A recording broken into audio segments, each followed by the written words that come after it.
শ্বশুরের সাথে বাজারে যাওয়ার পর আমার নাজেহাল অবস্থা হয়ে গেছে।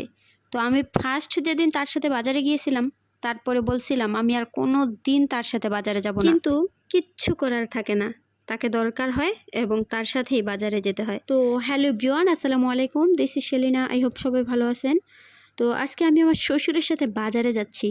আর কেন ফার্স্ট একদিন তার সাথে বাজারে গিয়ে বলেছিলাম তার সাথে আর কোনো দিন বাজারে যাব না, কিন্তু তারপরে তার সাথে বাজারে যেতেই হয়। আর আজকে কেন গেলাম বাজারে তার সাথে, আর কি হইলো আমার সাথে, সেটাই আপনাদের সাথে শেয়ার করব। প্রথমেই বলি, আমি যেমন তার সাথে বাজারে যেতে চাই না, তেমনি সেও আমাকে বাজারে গেলে নিতে চায় না। কেন জানেন? কারণ সে একা গেলে কোথায় কত টাকা ভাঙে সেটা তো আর কেউ হিসাব রাখতে জানে না, আর আমি সাথে গেলে তো সব কিছু হিসাব থাকে। আর সে তো তখন চাইলেই কোনো কিছু করতে পারে না, যার কারণে সে আমাকে বাজারে নিতে চায় না। আর আমি তার সাথে বাজারে গেলে সে আমার সাথে কি করে জানেন? সেটা জানতে হলে সম্পূর্ণ ভিডিওটি দেখতে হবে। দেখেন সে কোন মাথায় আর আমি কোথায়। সে কুদাইয়া হাইটা সামনে যায় দাঁড়ায় থাকবে আর আমাকে বলবে এতক্ষণ লাগেনি আসতে, এতক্ষণ লাগেনি আসতে। যাই হোক, এটা হলো ফার্স্ট কথা। তো যাই হোক, যতখানি হাঁটার গাড়ির রাস্তায় গিয়ে দাঁড়াইছিলাম, তখনই তো কোনো ধরনের গাড়ি পাই না। প্রায় 10 থেকে 15 মিনিট দাঁড়াইছিলাম। আর এখানে একটা খালপাড় ছিল, ওই খালপাড়ে প্রচুর শিং মাছ ছিল, ওগুলাই দেখতেছিলাম আর কি। যেহেতু গাড়ির জন্য দাঁড়ায় থাকতে হয়েছিল, যার কারণে তেমন কোনো রাগারাগি কিংবা তেমন কোনো কিছু বলেনি।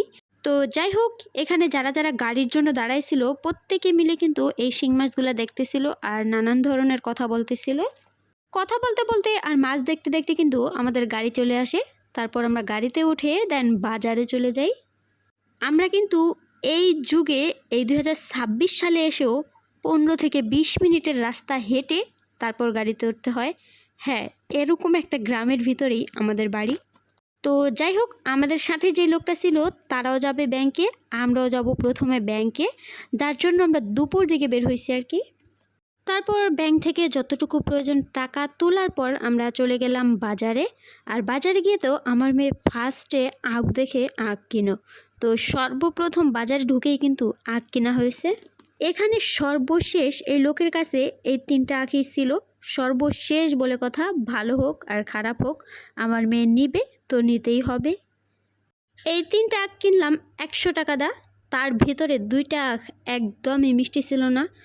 আর আমার আজকে ভিডিও করার একদম একটা ভুল হয়েছে কি, আমি প্রত্যেকটা ভিডিও লম্বালম্বিভাবে করছি, একটা ভিডিও আরেকভাবে করতে মনে ছিল না।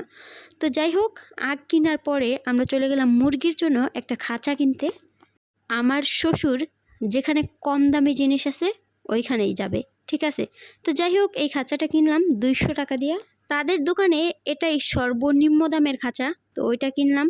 আরও যা যা প্রয়োজনীয় জিনিস সব কিছু কেনার পরে এখন প্রায় দুপুর 2টা, এখন আমরা বাড়িতে চলে আসব। আর হঠাৎ করে এত পরিমাণ রোদ উঠছিল আজকে, এত পরিমাণ গরম রাখছিল, যার কারণে আইসক্রিম কিনে খাচ্ছিলাম। আর এই আইসক্রিমটা এত বেশি মজার ছিল বলার মতো না। চায়ের দোকানে চা বিক্রেতা চা বিক্রির শেষে চায়ের ভেতরে যে শর্টটা থাকে ওই শর্টটা দিয়ে এই আইসক্রিমটা বানায়। খুবই খুবই মজা আইসক্রিমটা, মাত্র 10 টাকা দিয়ে এত ভালো একটা আইসক্রিম পাবো ভাবতেই পারিনি। তো এখন বলি, আমি আমার শ্বশুরের সাথে কেন বাজারে যাইতে চাই না। সে বাজারে গেলে বাজারে মানুষ দেখে না, জন দেখে না, সে আমারে খেক্কি দিয়ে কথা বলে, কোনো কিছু বলতে পারি না, 2টা 3টা ধমক দিয়া বসে থাকে, খেক্কি দেয়, এরকমই করে। দেখেন আজকে কি করছে, বাজারের ব্যাগ নেয়নি, একটা বস্তা নিয়ে আনিছে এক মুদি দোকান থেকে, তাও আবার একটা চিনির বস্তা। চিনির বস্তা নিয়ে আমার হাত হুত সব তলায় গেছে। আর আমি একটা মেয়ে মানুষ, এভাবে কি বস্তা টানা যায় বলেন আপনারাই? সে আমার সাথে যে কেমন করে এটা আসলে একমাত্র আমি বুঝি যখন আমি তার সাথে বাজারে যাই। আর এটা কেন করে সেটাও আমি বুঝি, যাতে আমি তার সাথে আর না যাই। তারপরও তার ছেলে যদি যেতে বলে কিংবা তাকে দিয়ে যদি কোনো কাজ থাকে, তাহলে তো তার সাথে যেতেই হয়। তো যাই হোক, আজকের ভিডিওটা এ পর্যন্তই। ভালো থাকবেন সবাই। আল্লাহ হাফেজ, আসসালামু আলাইকুম।